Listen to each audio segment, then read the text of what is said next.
be described as one of the most insane vehicles that you can ever put on the roads today. This is a 2016 Polaris Slingshot.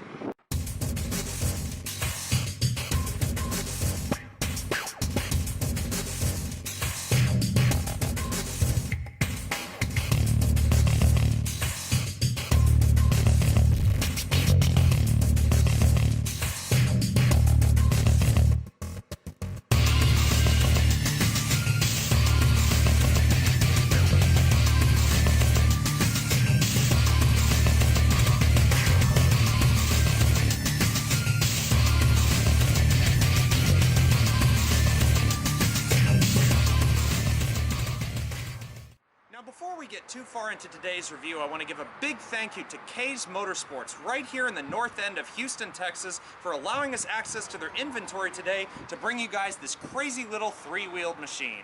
Now the question that I have for this new Slingshot is it a car or is it a motorcycle? Or is it some crazy combination of both? Well, that's what we're here to find out today as we explore the Slingshot front to back, inside and out.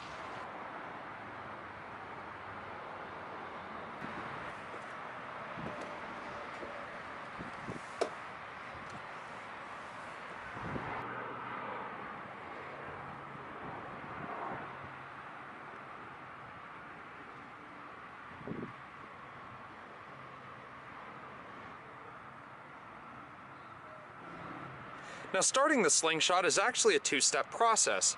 For starters, you just take your standard key, insert it in the ignition down below, turn on the power,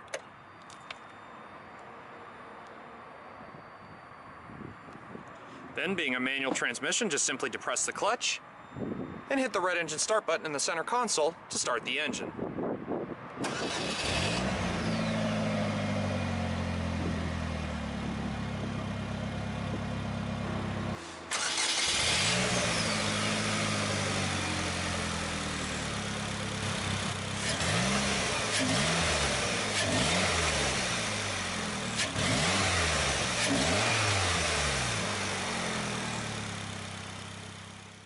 Of all of the intriguing aspects of the Slingshot, perhaps the most surprising is the fact that its power comes from a motor that you can find just about anywhere.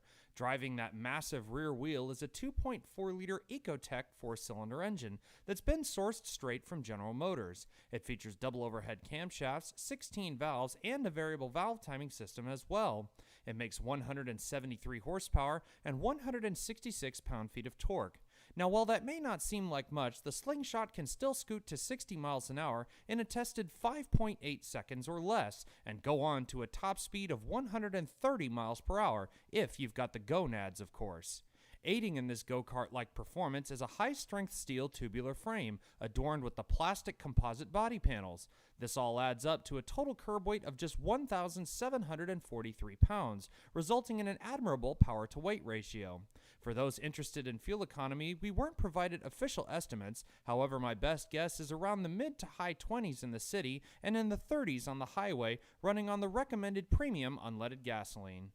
Now, when it comes to actually taking control of the Slingshot, Polaris has made this thing as easy to drive as possible. For starters, what the steering wheel is connected to in front of you is what Polaris calls their EAPS, or Electric Assist Power Steering. Now, it's a rack and pinion setup, and what's cool about it is the fact that while you're driving around town or while the vehicle is stationary, you'll find that the steering is a little bit more on the slack-filled side, or a little bit more on the numb or loose side. However, get the speeds up just a little bit, or take this thing around a racetrack, and you'll find that as the speeds climb, the steering actually tightens a little bit to give you a much more responsive feeling. So it's actually really cool how that works. Now, one of the other cool things about this wheel, despite the fact it's small and has these nice, rather large grip extensions at 10 and 2, is the fact that just like the seats in this vehicle, and we'll talk about this more, this steering wheel is actually weatherproof due to the fact it's wrapped in a very nice kind of off-road or rugged vinyl-like material.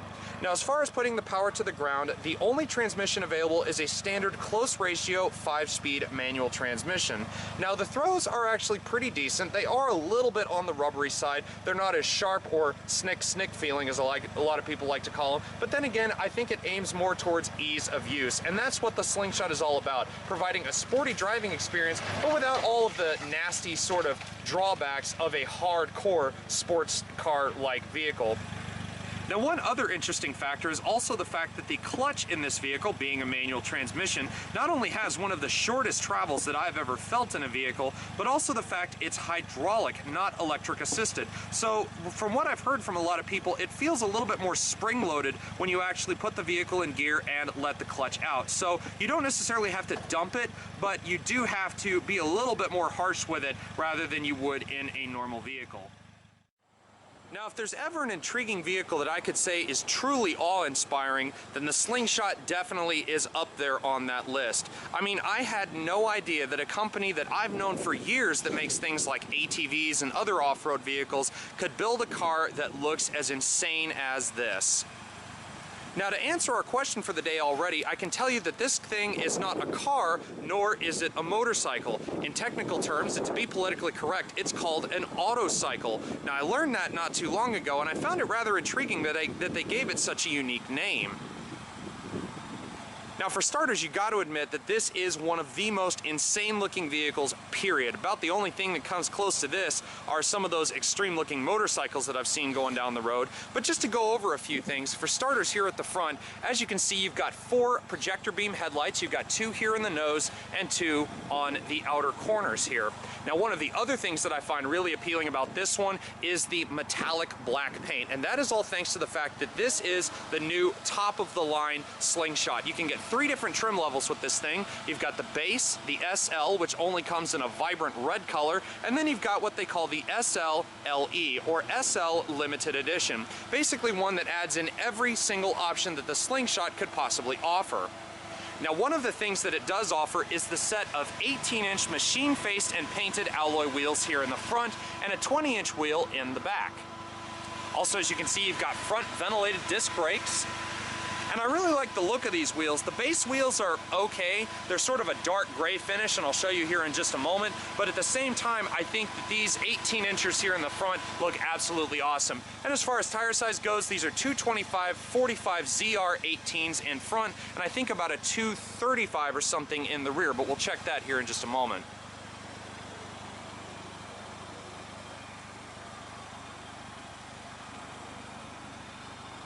Now, also thanks to the gracious people here at K's Motorsports, I was actually able to be given a ride in one of these, and I have to say, just after that quick little experience, this thing is one of the quickest vehicles that I've ever been in my life. Like I said, it's only developing 173 horsepower, but again, 1,750 pounds, so less than a ton riding around on these 3 wheels here.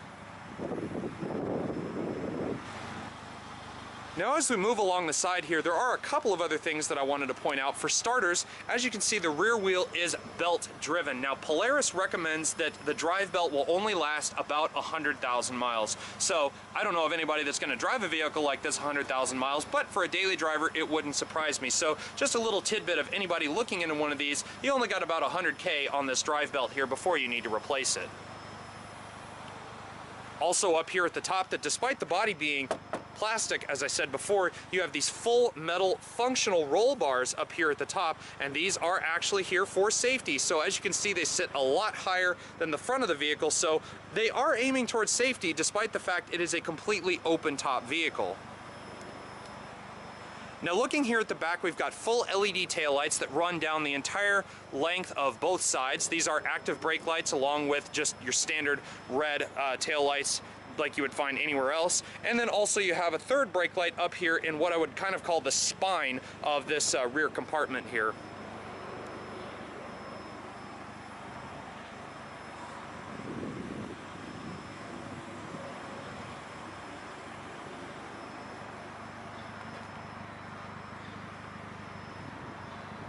You've also got your nice little gas cap up here at the top. Underneath, that is a 9.77 gallon fuel tank. So it really shouldn't cost you too much when it comes to filling this vehicle up, and it does run on recommended premium unleaded gasoline.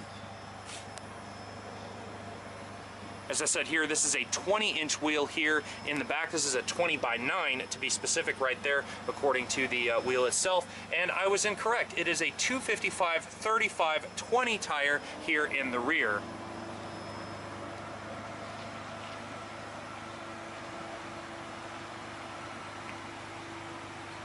One final interesting note is despite the metallic black paint here, the red tubular chassis is actually taken straight off of the Slingshot SL, but they just repainted the plastic body panel. So if you go with the Slingshot SL with the vibrant red exterior, you will also get this red tubular chassis here as well.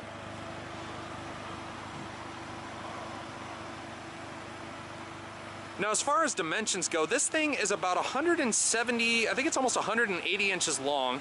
It's about 78 inches wide and about 50 inches tall, or 51 inches tall at its highest point. So it is about the size maybe of a subcompact car, but at the same time, for a two-seater vehicle with all that power up front, this is one sweet little ride. Now, stepping into the Slingshot can be a little bit of a challenge if you are someone of, say, a wider stature, because you do have this rather large portion here that protrudes out into the opening where you would just normally slide in. But for me, you just step your one leg in, kind of sit in sideways just a hair, swing your other leg over, and now you're behind the wheel. Now, once you step behind the wheel of this Polaris Slingshot, I gotta say, it is one of the most simplistic vehicles that I have ever sat in.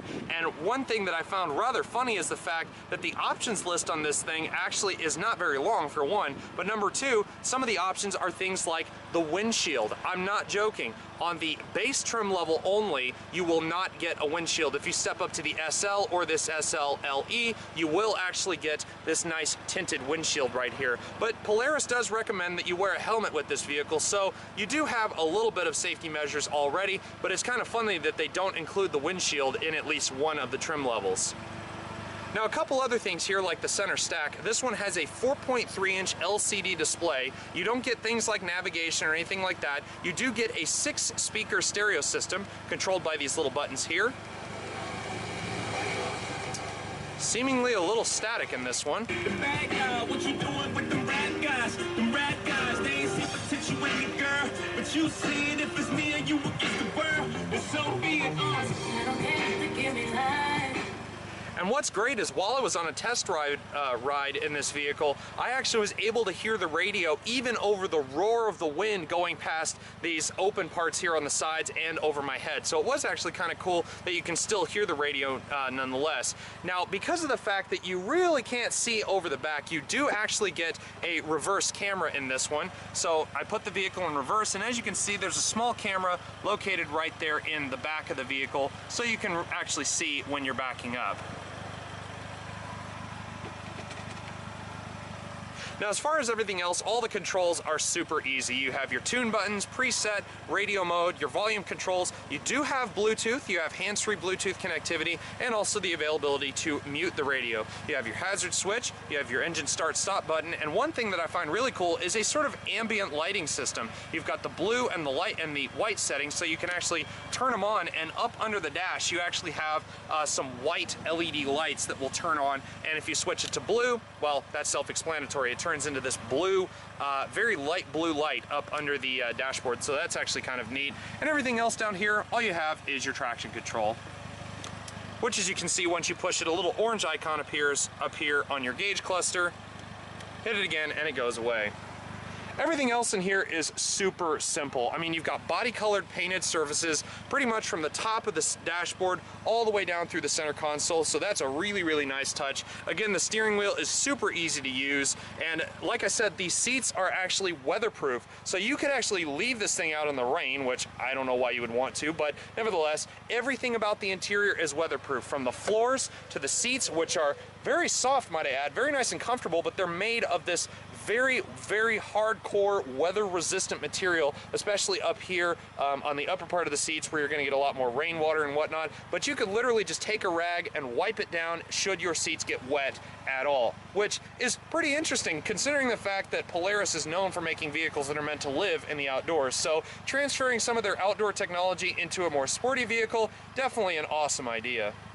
Now, you also do have two little cup holders back here, and you actually have storage compartments hidden behind the seats, and we'll get to know that here in just a moment. But you have one here, and you also have one directly behind the driver's seat as well.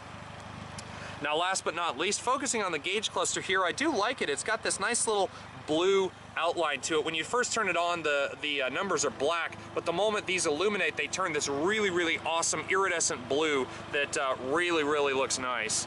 But as far as everything else, like I said, you have the cruise control and your brights over here on the left-hand stalk. And other than that, you've really got nothing else to distract you from the job of enjoying this car.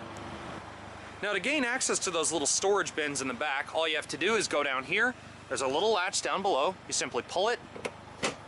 Your seat folds forward. And you've got these nice little storage compartments back here, big enough for, say, a backpack or some food or something like that, but you wouldn't want to store anything too big back here behind the seat. And these are also lockable via the key right here with this little lock.